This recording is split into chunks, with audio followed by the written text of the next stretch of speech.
This video is brought to you by patreon.com/worsttake. Get access to exclusive live streams and Discord servers, on-screen shoutouts, and early access to some videos when you join now. Help make sure that we can continue to make content like this by supporting the Patreon. Links are in the description down below.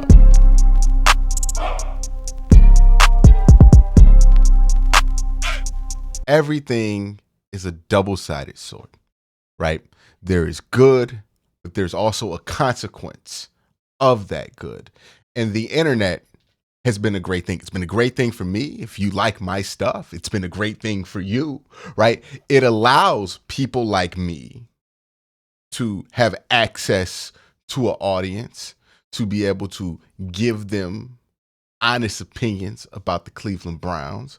And it allows me, somebody who might have not been able to reach a level of success in the old system where there's gatekeepers and curators that choose what they think people want to see instead of letting the people choose what they want to see. And that's a great thing. But again, like I said at the beginning, all things have consequences. And one of the consequences of the internet, one of the consequences of this access is that, well, it's access. Everybody has it. Everybody can make Browns videos. Anybody can make football videos, which means that there's a lot of videos out there. There's a lot of articles out there. There's a lot of takes out there. And in order to make your take stand out, a very common trick that we see a ton on the internet. Everybody who has a career on the internet has done it. Nobody's innocent, including myself. It's sensationalism, right? You got to put a thumbnail together. You got to put a title together. It's going to grab people's attention. And sometimes that means an exaggeration of what you feel. Sometimes it means a way to bait an audience into thinking they're going to get one thing and then kind of subverting those expectations early in the videos to make a point. There's a number of ways to do it. But this environment, especially when it comes to sports media, has led to a lot of extreme takes. Everything is either the best that's ever happened or the worst that's ever happened. Because if I put in the title, the Browns make a pretty decent trade, you're not going to click on that video. If I put in the title, Browns make massive, huge, giant trade, will change everything about 2025, you're going to click on that video. It's just the world we live in. And one of the things that the Browns have done recently that has become a victim to this, especially, is the Deshaun Waton trade. Because I can't go 5 minutes without hearing about the Browns and somebody saying that the Deshaun Watson trade was the worst trade in NFL history. It's up there with the Herschel Walker trade. It's so bad. It's the worst quarterback trade we have. I hear these takes all the time. And I just want to make a video today to talk about why the take that Deshaun Watson is the worst trade in NFL history is a definitively bad take. Even if Deshaun Watson hasn't 100% lived up to expectations in the first 2 years of his contract. The reason this take irks me so much has to do with me being a Browns fan, but not in the way that you think, right? I know some people are going to be like, oh, this irks you because you're a Browns fan and you don't want anybody to say anything that the Browns did is the worst in NFL history. Oh, quite to the contrary. Because I'm a Browns fan, I know what a worst trade in NFL history candidate looks like because I've literally seen my team put together some of the worst trades in NFL history. Like this Deshaun Watson trade is not even the worst quarterback trade in the last 5 years. It ain't even close to the worst Browns trade in franchise history. It's just not that. I get why people wanted to make it that, right? Because you want to get some form of comeuppance for the Browns trading for Deshaun Watson when they traded him, when it wasn't seen as the most publicly acceptable thing to do. But don't let your need for comeuppance or revenge or schadenfreude blind you to the fact that what you're saying is just wrong. Now, why is this not the worst Browns trade in NFL history? I've seen this team trade the Julio Jones pick for literally nothing.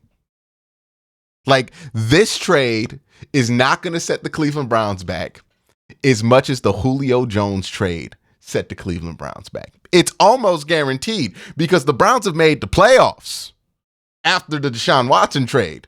It took a decade for the Cleveland Browns to make the playoffs after the Julio Jones trade. That's how bad of a trade it was, right? You could talk about the Corey Coleman trade. You could talk about a bunch of trades in the Browns' history that affected the team so negatively. Hell, you could talk about the original Deshaun Watson trade, which isn't that bad. They did get Denzel Ward out of it, but you probably could have just had Deshaun Watson and avoided the whole going 0-16 thing. Like, the Browns have been a part of so many bad trades. It's kind of hard for me knowing what those look like, knowing what a truly bad trade does to your team and how that affects you. It's hard for me to feel that way about the Deshaun Watson trade when that level of devastation just has not been done to the Cleveland Browns. I've seen historically awful franchise course resetting trades. This is not one of those. It is a trade that even if it doesn't work out, even if it's a bad trade, the Browns will endure and be relatively fine afterwards. Now, we'll get into that, but let's talk about the trade that is infinitely worse than the Deshaun Watson trade, and that's because this trade is set in stone.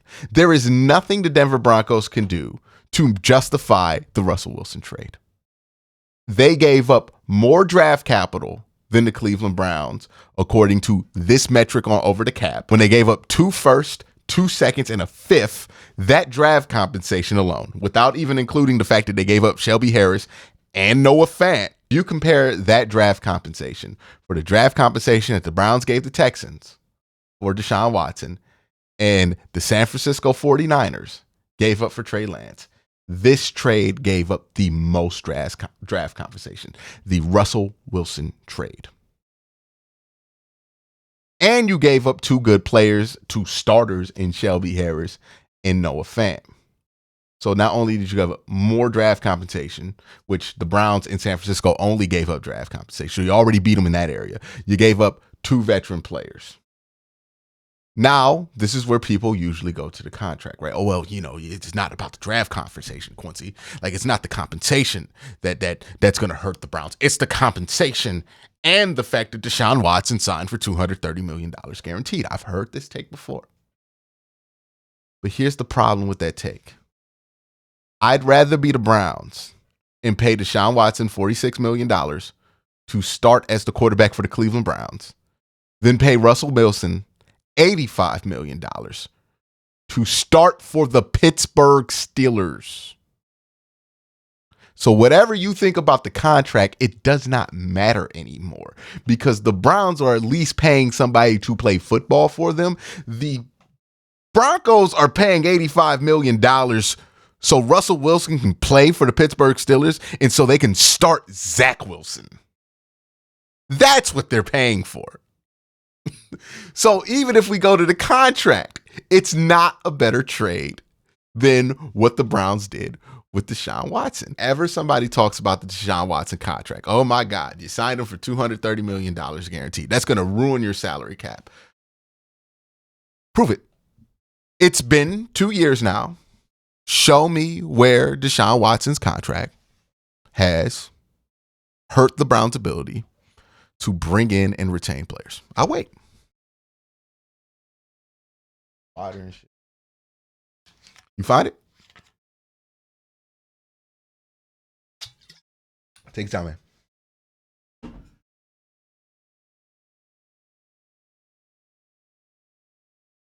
Did you? You got it? You give up?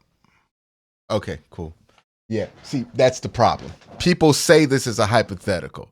Deshaun Watson's contract is going to ruin the Browns' salary cap. Deshaun Watson's contract is going to force them to give up this player or that player, or it's going to force them. They're not going to be able to keep good players. Good players like Wyatt Teller. They're not going to be able to extend him with this Deshaun Watson money, right? Well, they extended Wyatt Teller. Okay. Well, what about a great player like Joe Batoni or Jack Conklin? Like, you can't retain those guys while paying Deshaun Watson. I mean, it's football. They retained them both? Okay. Cool. All right. David Njoku, man, that's a baller. You're going to lose him in free agency because they already extended him. Oh, well, you know what? Denzel Ward can't keep a piece. You're going to lose Denzel. Stupid Browns. You're going to lose Denzel Ward to free agency because you want to trade for. They extended him? Oh, what? LOL Browns. They're going to lose out on Nick Chubb, man. Nick Chubb's going to leave. You can't. The dumb Browns, man, they're going to have to cut Nick Chubb as a cap casualty. Wait, he restructured? He did what? Okay. All right. Hey, but Grant Delpit. Grant Delpit is gone. You can't keep Grant Delpit. You're going to lose Grant Delpit because you want to sign. That's what Deshaun Watson's contract is. It's so much cap space. It's so much dead money. It's all this. But they re-signed Grant Delpit. That happened. Well, surely, it ain't even about retaining. Good. The Browns get to keep their play. It's not even about retaining their players, right? You're not going to be able to bring in a wide receiver. Jerry Jeudy. They brought in Jerry Jeudy. Well, you're not going to be able to keep him long term because you don't have to. They extended him? Oh, okay.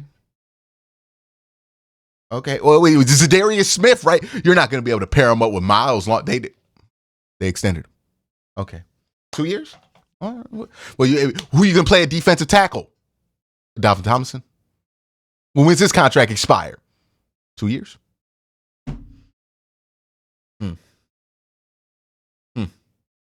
Well, who's going to play safety? Juan Thornhill. Okay.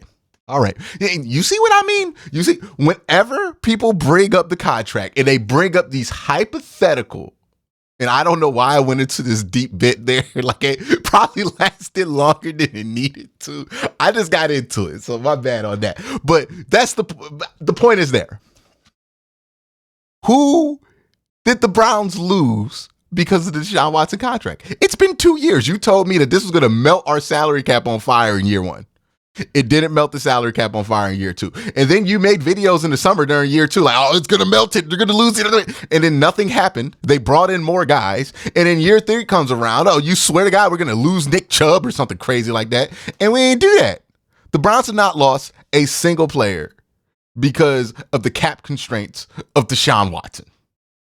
The Browns have not lost their ability to bring in quality players because of the cap constraints of Deshaun Watson. Because if you pay attention to what league trends are and what the Browns are doing, which is actually ahead of the trend, is that they have found a way to kick money down the road to be able to still spend a ton of cash year to year. Now, this is only possible because Jimmy is willing to spend a ton of money.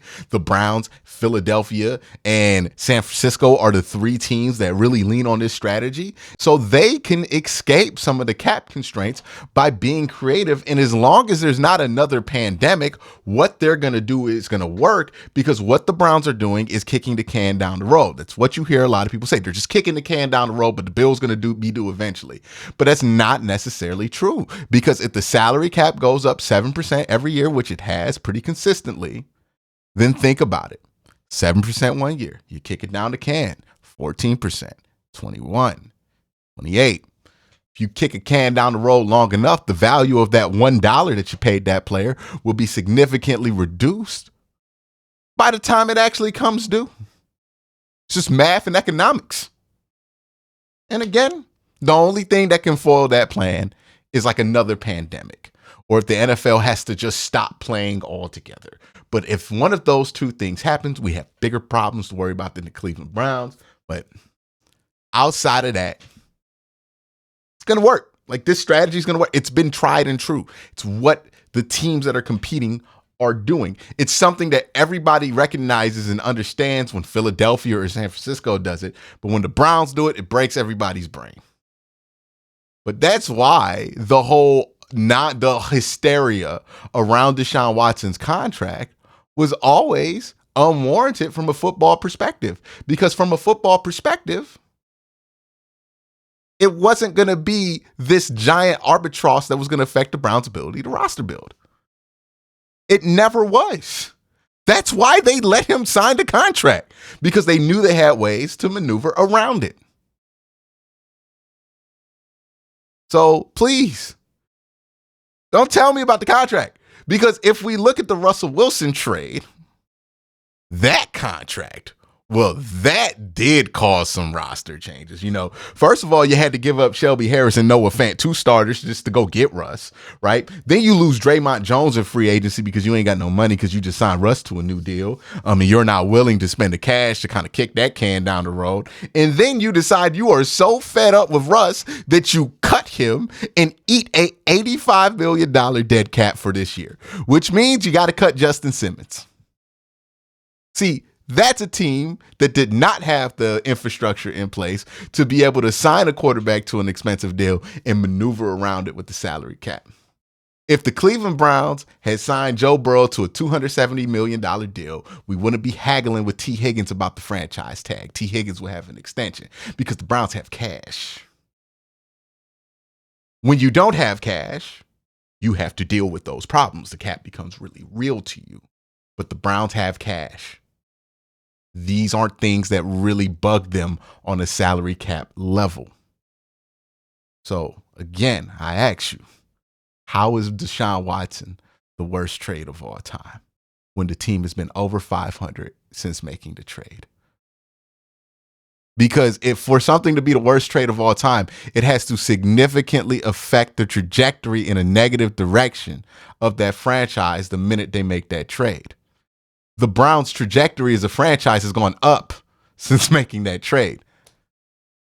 So how is that the worst trade in the NFL? It doesn't make any sense. It doesn't make any sense from a win-loss perspective. Keep in mind the fact that Deshaun Watson is officially 8-4, but truly 7-4 as the starting quarterback of the Cleveland Browns. He's coming off a season where he was 4-1 as a starter, and in 3 of those starts, 1 in a blowout fashion. How is it that this trade is the worst in the NFL? You can't make the argument from a wins and losses standpoint. You can't make the argument from a salary cap standpoint. You can't make the argument from a players you lost standpoint because you signed them to that expensive contract.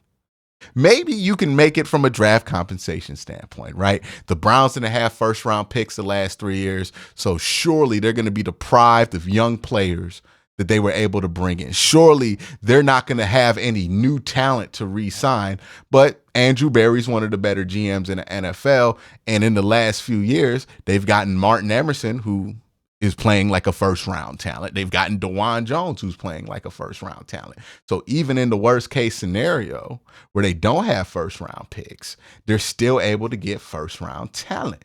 And that's not as good as having your first-round picks. Let me be clear on that. But in a situation where you don't have first-round picks, that's about as good as you can hope for. So where has it negatively affected the Browns? It's not one of the worst trades in NFL history. It's not even close to one of the worst trades in NFL history. Not even the worst Browns trade ever made in NFL history. And that's why I wanted to talk about it. Because as a Browns fan who has seen their franchise do dumb shit, I know what that stuff does and how it affects your franchise. And I can't sit here and act like this is the same level of dumb shit. I mean, there have been trade backs that the Browns have done that have negatively affected this team more than the Deshaun Watson trade has in the last couple of years. Drafting Johnny Manziel negatively affected the team more than trading for Deshaun Watson, because drafting Johnny Manziel not only kicked Kyle Shanahan and Mike McDaniels off the team, but it then led you directly to hiring Hugh Jackson. But somehow everywhere I go, they tell me that this is not just the worst thing that the Browns have ever done. This is the worst trade I've ever seen in my life. And I just don't get it. When there are worse trades to examine. I didn't even bring up the Trey Lance trade, where San Francisco traded, 3 firsts, including the 12th, the year that they made the trade, and a 3rd round pick for a quarterback that played like 4 games for them. Come on. Like, the Browns, out of the Deshaun Watson trade, got the picks to trade for Jerry Jeudy and Deshaun Watson. It's such a definitive take about a quarterback trade that's not set in stone what people are going to think about it in the future, because there's nothing the Broncos can do to make that Russell Wilson trade better. He's gone. He doesn't play for your team anymore. You're paying $85 million this year just to have him off the team. There is nothing that the San Francisco 49ers can do to rectify the Trey Lance trade. They got a 4th round pick back for him. That's it. They gave up 3 first round picks for 4 starts and a 4th round pick. That's it. There's nothing they can do to rectify it. Anything Trey Lance does in a positive direction negatively affects how we view that trade. Anything Russell Wilson does in a positive direction negatively affects how we view Denver for making that trade. If Deshaun Watson plays well this year and Jerry Jeudy has a good year, the narrative of that trade changes dramatically, because it's still up for review. Those trades can be reviewed and marked as their place in NFL history, because those trades are done. Russell Wilson does not play for the Denver Broncos anymore, and all the picks that they traded have been selected. The Trey Lance trade is done. All those picks have been used. Trey Lance has not played for the San Francisco 49ers. But as long as Deshaun Watson plays for the Cleveland Browns on that original contract, this trade can always be changed. If the Browns make the AFC Championship game next year, if the Browns win the Super Bowl next year, if they make the Super Bowl next year, nobody's going to view this trade as a failure, let alone the worst trade in NFL history. Well, then maybe it's not the worst trade in NFL history. Maybe you just think it's the most lopsided trade in NFL history or in Browns history. And that's simply not true. Because the Browns traded for Deshaun Watson, who still starts for them at quarterback. That does provide some value. And they got Jerry Jeudy, who will presumably start for them at wide receiver for the next few years to come in some capacity. In return for that, the Texans got 3 first-round picks. One of those first-round picks were involved in a package that they used to get Will Anderson. Sometimes it gets reported as one of those first-round picks was like the one that they got Will Anderson in, but it was a part of a package that they used to get Will Anderson. And that is what is being used to say that this is a lopsided trade. That's not that lopsided of a trade. Like, is it a trade that as of right now, recording this video, you can make a very strong case for the Houston Texans winning? Yes. Is it historically lopsided? No, it's goofy. It's not. Again, the Julio Jones trade. The Falcons got Hall of Famer Julio Jones. The Cleveland Browns got Phil Taylor, Trent Richardson, Brad Smelly. And by the way, that was in the 2011 draft, which was one of the greatest drafts of all time. And then used the first round pick that they got the year after to take Brandon Wheaton. That is the cherry on top of the smelliest pie you've ever seen. And you know what that pie is labeled? The most lopsided trade I've ever seen as a Browns fan. Not the Deshaun Watson trade. The whole point whether you think it's the most lopsided trade in NFL history, whether you think it is the worst trade in NFL history, however you choose to categorize this thing negatively, we all know that the Browns are one great season away from you flipping on all of those takes. And my question to you is, if a trade can change from a absolute disaster to a absolute success in one season, was it really that bad? Was it really as lopsided or as bad as you described it as in the first place? If all it took was one season to completely flip the perception of that trade. That's all I got to say. Y'all have a great day. Have an even better night. Peace.